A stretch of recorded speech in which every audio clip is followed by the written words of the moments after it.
after you've contributed to the 401k, I want you to stop. This is what we call the match and out. Don't put more money into your 401k. You can actually still contribute up to $23,000 as an employee into the 401k, but a lot of companies don't match anymore.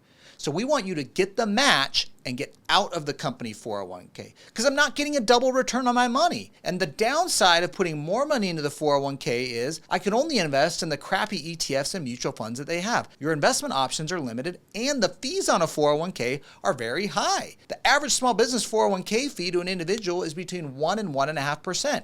You have a $100,000 account, you'll be paying $1,500 a year just in fees on the account. So we don't want to keep putting money in the 401k if we're not doubling it with the match. Now, if you're a high income earner, you might put more money in the 401k later, but only after doing a Roth IRA and an HSA. Watch this video here. I give a more detailed explanation of how to do that. All right, I got the match and I got out. Now, the second place we're going to go to invest the money in a retirement account is the Roth IRA.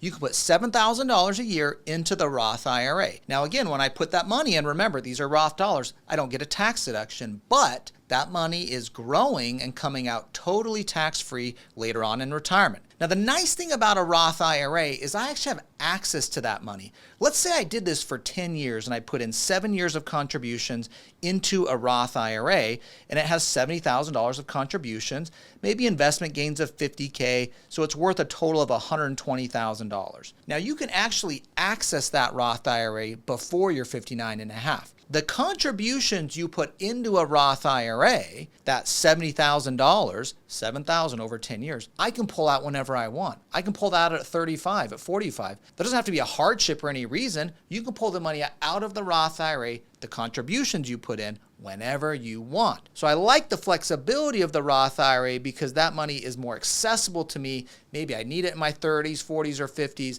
but all the investment gains are growing and coming out totally tax-free, and I can't touch those until I hit 59 and a half. Now, the difference in like a traditional IRA is you can't do that. You get a 10% early withdrawal penalty and you have to take it into your taxable income. You can't even do that in a Roth 401k, by the way.